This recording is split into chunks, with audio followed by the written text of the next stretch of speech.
যে যত dot ball খেলতে পারে তাদের জন্য কিন্তু বেনিফিট। আমি পারফর্ম করলে ডেফিনেটলি বাংলাদেশ টিমও অনেক হেল্পফুল হবে এখানে। আমি এখনকার টিম কাউন্ট করি, তা আমি মনে হয় most senior as a T20, তাই ইয়াং তো আমি না। আমি যদি বলি তাহলে আমার যে প্ল্যানিংগুলো ছিল হয়তো বা তাৎক্ষণিক সেই সিরিজের জন্য ছিল, বাট যেহেতু এখন লং টাইমের একটা সুযোগ এসেছে, তো প্রত্যেকটা ক্ষেত্রে আমার ফিউচার ওরিয়েন্টেড থাকবো। সো আমি জানি যে আমার এত দূর পর্যন্ত একটা টার্গেট আছে। সো অবভিয়াসলি সিরিজ তো থাকবেই, সাথে মাথায় ওইটাও থাকবে যে আমি সামনের দিকে আরও কী করতে পারি। স্যারের সাথে আমিও একমত যে অনেক সময় কন্টিনিউ বেসিসে ইন্টারন্যাশনাল খেলা থাকলে স্কিল ডেভেলপের অনেক সময়টা পাওয়া যায় না। আপনি যেহেতু ম্যাচ বাই ম্যাচ খেলবেন, ম্যাচের যে ইন্টেন্সিটি থাকে সেই জিনিসটা নিয়ে অনেক সময় স্কিল করার সুযোগটা হয় না। এটা একটা প্লাস পয়েন্ট যে আমরা অনেক দিন ধরেই স্কিল করতেছি। স্কিল মানে এই না যে খুব পাওয়ার হিটিংও চলছে, সাথে কীভাবে বিকজ টি20 ফর্মেটে আমরা সবাই জানি যে বড় শট খেলতে হয়। অ্যাট দ্য সেম টাইম যে যত ডট বল খেলতে পারে তাদের জন্য কিন্তু বেনিফিট। সো বোথ সাইডেই আমরা কাজ করতেছি। পাকিস্তানের বিষয়টা এখন টোটালি ম্যাক্সিমামই সবাই জানে যে কী কারণে পাকিস্তানের ক্রিকেটটা এখন অফ। আমার থেকে হয়তো বা এটা ভালো ডিসিশন দিতে পারবে বিসিবি, বিকজ দুই বোর্ডের মধ্যেই কথোপকথনের মাধ্যমেই জিনিসটা আগাবে। যদি বিসিবি মনে করে আমরা ওখানে ক্রিকেট খেলতে যাওয়ার মতন সিচুয়েশন যদি থাকে, আমরা অবশ্যই খেলতে যাব ওখানে। স্বাভাবিক, এটা তো ইতিবাচকই, কারণ আপনি যখন একটা লং টাইমের জন্য সুযোগ পাবেন, আপনি অনেক কিছু চিন্তা করতে পারবেন। এখন দেখার বিষয় হচ্ছে যে এই টাইমটার ভিতরে আমি আমার টিমটাকে কতটুকু গোছায় নিতে পারি। আমিও অনেক আশাবাদী এটা নিয়ে যে লং টাইম একটা চিন্তাধারা থাকলে এবং আমার হাতে যে প্লেয়ারগুলো আছে, আমরা কিছু ভালো কিছুই উপহার দিতে পারবো। ফার্স্ট অফ অল আমার অ্যান্সারটাই দিই, সেটা হচ্ছে যে লাস্ট মনে আমি টি20 ইন্টারন্যাশনাল খেলেছি ডিসেম্বরে। সো এর ভিতরে খুব একটা ইন্টারন্যাশনাল খেলা হয়নি। হ্যাঁ, আমি একটা খারাপ সময় পার করতেছিলাম যেখানে আমার ব্যাটে রান হচ্ছিল না, বাট তারপরে কিন্তু আমি অনেক চেষ্টা করেছি। বিপিএলে অনেকটা চেষ্টা করেছি, ডিপিএলও চেষ্টা করেছি। সো অ্যাজ এ প্লেয়ার আমি এটুকুই বলতে পারি, যে কোনো প্লেয়ারই সর্বোচ্চ তার চেষ্টাটাই করতে পারে। কিছু কিছু সময় থাকে এমন যে আপনি অনেক চেষ্টা করেও হয়তো বা সাকসেস রেজাল্ট পান না, বাট অপোজিট সাইড দেখতে গেলে কিন্তু এমনও হয় যে ক্রিকেটার একটা সিরিজ দুইটা সিরিজ খারাপ খেলে দেন আবার কাম ব্যাক করে। তো আমি ওই চেষ্টাটাই করব, আমি যেন আবার আমার যে খেলার যে ধরন বা প্যাটার্ন, আমি যে ধরনের প্লেয়ার, সেটা যেন বাংলাদেশকে দিতে পারি। আমি পারফর্ম করলে ডেফিনেটলি বাংলাদেশ টিমও অনেক হেল্পফুল হবে এখানে। ক্যাপ্টেনশিপ করা কঠিন, দেখেন স্যার যেহেতু বলছে, হয়তো বা উনি অনেক কিছু ফাইন্ড আউট করে জিনিসটা বলেছে। আমিও তো লং টাইম কখনো করিনি, সো পার্টিকুলার সিরিজে আমি করেছি, আমার জন্য খুব একটা বদার ফিল হয়নি। এখন যে পার্টিকুলারলি লং টাইম ধরে করছে হয়তো বা তার জন্য এই জিনিসটা হতেও পারে। অ্যাট দ্য সেম টাইম দুইটা জিনিসই হয়, আপনি যখন ক্যাপ্টেন হবেন আপনার মাথায় অনেক দায়িত্ব থাকবে, রেসপন্সিবিলিটিও থাকবে। সো দুইটা নিয়েই তো আগাতে হবে। আপনি সবসময় বাহবা পাবেন তাহলেও হবে না, আপনাকে দুই জিনিসটাই ক্যারি করতে হবে। ক্যাপ্টেনশিপ বিষয়ে তো রোল মডেল এটা কেউই না। আপনি যে কথাটা বললেন সেটাই অ্যান্সার দিই। ধরেন ক্যাপ্টেনশিপ ছাড়া তো আমি খারাপ খেলেছি, সো এখন এটা ক্যাপ্টেন হয়ে আসতেছি, এটাও অপোজিট সাইডও হতে পারে যে আসার পর থেকে আমি ভালো খেলতেও পারি। সো আমি যেটা বললাম যে আপনার পজিটিভ নেগেটিভ দুইটা জিনিসই থাকবে, বাট ওইভাবে আমার কোনো রোল মডেল নেই যে যাকে দিয়ে আমি ফলো করব বা কোনো কিছু। কথোপকথন যেটা হয়েছে যে লং টাইমের জন্যই দেওয়া হচ্ছে, সো আমি আমার মতন করে চিন্তা ভাবনা করতে পারবো। দেখেন এখানে জেদের কোনো কিছু নেই। আমার মনে হয় প্রত্যেকটা মানুষেরই, যারা ইন্টারন্যাশনাল ক্রিকেট প্লেয়ার, তারা চায় পারফর্ম করতে। আর প্রত্যেকটা ক্যাপ্টেন বাংলাদেশের, সে চায় তার টিমটা জিতুক। সো আমিও ব্যতিক্রম কোনো কিছু না, আমিও চাবো যেন আমার হাত ধরে যেন বড় কিছু হয় বা আমি যেন যে কোনো সিরিজে যাই জিততে পারি। সো টার্গেট একটাই, বাংলাদেশ টিম যদি আগায় যেতে হয় সবচেয়ে বড় দায়িত্ব হচ্ছে প্লেয়ারদের।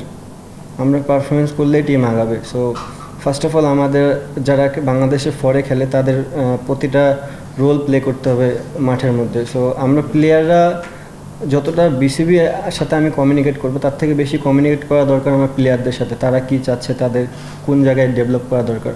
সো আমার মনে হয় আমি যেহেতু এখন প্রথম আসলাম এই জায়গাটায়, স্টিল আমার কাছে একটা লম্বা সময় আছে। তো যত সময় যাবে আমি জিনিসটার ভিতর তত ইনভলভ হতে পারবো। চাপের কিছু নাই। আমি যেটা আগেও বললাম ভাইয়ারে যে ক্যাপ্টেন ছিলাম না, তখনও পারফর্ম খারাপ করছি। সো এখানে এমন না যে ক্যাপ্টেন হলে আবার খারাপ হবে, এটা প্লাস পয়েন্ট হতেও পারে। যেহেতু একটা নতুন সুযোগ আসছে, আমরা সবাই বিশ্বাস করি যে যার পজিটিভ ওয়েতে চিন্তা করে তার একদিন দুদিন পর হলেও রেজাল্টটা আসে। তো আমি ওই জায়গায় আছি, চেষ্টা করব পজিটিভ ওয়েতে চিন্তা করার, যেন রেজাল্টটা আমার দিকে নিয়ে আসতে পারি। সবারই পার্টিকুলার কিছু না কিছু গুণ আছে।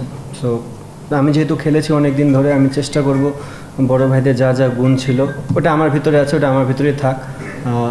ওই জিনিসটা যদি আমি মাঠে অ্যাপ্লাই করতে পারি of the field on the ফিল্ডে, তাহলে মনে হয় আমি প্লেয়ারদের কাছে আরও কাছে যেতে পারবো এবং প্লেয়ারদের কাছ থেকে পারফরমেন্সটা আদায় করতে পারবো। দেখেন, আগের অ্যান্সার আমি দিতে পারবো না, বাট আমার মনে হয় এখন যে টিম আছে, যদি আমি এখনকার টিম কাউন্ট করি, তা আমি মনে হয় most senior as a T20। তাই ইয়াং তো আমি না। আমি এটা অ্যান্সার ভাই আপনাকে ক্লিয়ার দিতে পারতেছি না যে জুনিয়ররাই কি ক্যাপ্টেন বা ইয়াং বয়সে ক্যাপ্টেন হয় কি না। আমি যবে থেকে টিমে ডেবু করেছি, ক্যাপ্টেন ছিল মোস্ট সিনিয়র মাশরাফি বিন মুর্তজা। মাশরাফি বিন মুর্তজা চেঞ্জ হওয়ার পর হয়েছে সাকিব আল হাসান, উনিও মোস্ট সিনিয়র ছিল তখন। দেন তামিম ইকবাল, দেন মুশফিকুর রহিম। সো আমি কখনো দেখি না যে আমি এমন খেলতেছি যে আমার জুনিয়র কেউ ক্যাপ্টেনশিপ করতেছে না। এখন পর্যন্ত ভাইয়া আমি যেটা বললাম, যেহেতু খুবই শর্ট টাইমের ভিতর জিনিসটা হয়েছে, আমার মনে হয় যেহেতু লং পিরিয়ডে একটা টাইম আমি পাবো, আমি চেষ্টা করবো জিনিসগুলো আস্তে আস্তে আস্তে ডে বাই ডে গ্রহণ করার জন্য। অবশ্যই যে জিনিসটা ছিল যে প্ল্যানিং তো সবসময় থাকে, তাদের তরফ থেকেও একটা ইনফরমেশন ছিল, আমি চেষ্টা করবো ওই জিনিসগুলো যেন ফুলফিল করতে পারি। একটা টিম যখন গ্রহণ করা হয়, ম্যাক্সিমাম কোচ, ক্যাপ্টেন, সিলেক্টর তাদের ডিসিশন থাকে। আমার মনে হয় এই যে টিমটা আমরা গ্রহণ করেছি, যে টিমটা 16 মেম্বারের, এটা সবারই ডিসিশন নিয়ে এখানে আসা।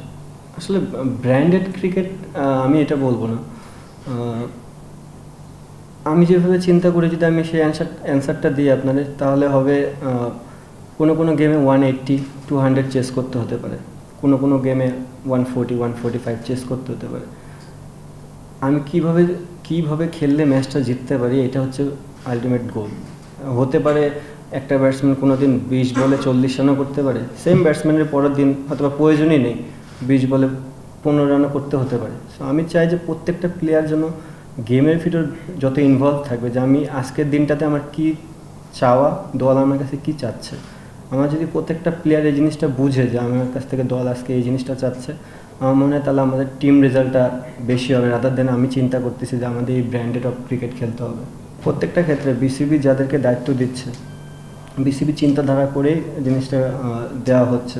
সো আমি বিসিবি প্রত্যেকটা ডিসিশনকে রেসপেক্ট জানাই। এবং যদি আপনি দেখেন, অনেক দিন ধরে শাক মেহেদী কিন্তু বাংলাদেশের ধরতে গেলে one of the best power play বলার হিসাবে বলা চলে।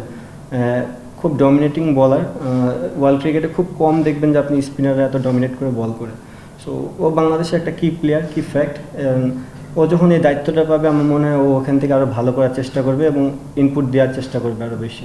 এই মুহূর্তে আমি কি চাই, আমার কি পছন্দ, অ্যাটলিস্ট আমার T20 ফরম্যাটে আমি এই জিনিসটা দেখতে চাই না। সো আমি চাই যে টিম যেখানে যাকে বলবে সে যেন সেখানে খেলতে প্রস্তুত হয়। হ্যাঁ, অবভিয়াসলি এমন কোনো দিন আসবে না যে আমি নাম্বার 7-এ যাই ব্যাটিং করতেছি, তাহলে বাংলাদেশ টিম আমার কাছ থেকে কিছু পাবে না। আমার কাছ থেকে যেটা পাবে সেই জিনিসটাই বাংলাদেশ টিম আমাকে দিবে এবং আমিও সেই জিনিসটাই দেওয়ার চেষ্টা করব। একটা সময় ছিল যে বাংলাদেশ টপে ছিল, রাইট? এখন আবার একটু ব্যাকফুটে আসছে। ওয়ার্ল্ড ক্রিকেটে এমন অনেক টিম ছিল যে একটা টিম যখন গোছানো থাকে টপে যায়, টিম যখন একটু অনেকগুলো প্লেয়ার সরে যায় তখন টিমটা একটু ব্যাকফুটে থাকে। আমার মনে হয় বাংলাদেশ টিম ওই জায়গাটায় আছে। কয়েকটা সিরিজ খেললে এই প্লেয়ারগুলো যখন কন্টিনিউ বেসিসে খেলবে, আবার ডে বাই ডে উপরে যাবে। জিনিসটা এমন না যে আমরা খালি ব্যাকফুটে যেতে থাকবো, আমাদেরও এখন দেওয়ার সময়। আমার মনে হয় এখনই রাইট টাইম যেগুলো প্লেয়ার আছে তাদেরকে স্টেপ আপ করার এবং দেশে কিছু দেওয়ার। হয়তোবা আমরা বাইরে থেকে অনেক কিছু ফিল করি, বাট একটা ইন্টারন্যাশনাল প্লেয়ারে পাকিস্তানের অনেক রেসপন্সিবিলিটি থাকে। সো আমার মনে হয় সেই জায়গা থেকে পাকিস্তান কখনোই কমতি রাখেনি। বাইরে থেকে অনেক কিছু বোঝা যায় যে এটা হচ্ছে ওটা হচ্ছে, আমার মনে হয় তারা সেফই ছিল। শকিং নিউজ না, তাদের এই রাইট আছে যে তারা কোন সময় ডিসিশন নিতে পারবে যে কোন সময়টা তারা ক্রিকেট খেলবে, কোন সময়টা খেলবে না। এবং সে এনাফ ম্যাচুইড আমার বলার থেকে, না আমি বলতেছি আমার বলার থেকে তার ডিসিশনকে আমার প্রাধান্য দেওয়াটা উচিত এবং তার ডিসিশনে আমি রেসপেক্ট করি। এবং সে যা করছে ইন্টারন্যাশনাল ক্রিকেটে, নট অনলি ফর ইন্ডিয়া, মানে আপনি যদি দেখেন overall white ball format test ফরম্যাটের aggression change করছে কিন্তু অনেকখানি, তার অ্যাটিচিউড বলেন, তার ক্রিকেটের নলেজ বলেন। সো এরকম একটা প্লেয়ার টেস্ট ক্রিকেট খেলবে না, একটা সময় তো প্রত্যেকটা প্লেয়ারকে রিটায়ারমেন্টে যেতে হবে। বাট যদি আমি কখনো ইন্ডিয়ার সাথে খেলবি আমি ডেফিনেটলি মিস করবো, কারণ যেহেতু অনেক দিন খেলেছি। মেমোরি বলতে প্লেয়ারদের সাথে কথোপকথন হয়, মনে হয় সে অনেক জেন্টাল, মাঠের মধ্যে অনেক সময় দেখা যায় অনেক এগ্রেশন দেখা যায়, শো করে, শুধুমাত্র ক্রিকেটের জন্যই করে, মাঠের বাইরে অনেক ভালো একজন মানুষ, মাঠের বাইরে অনেক কথোপকথনই হয়েছে।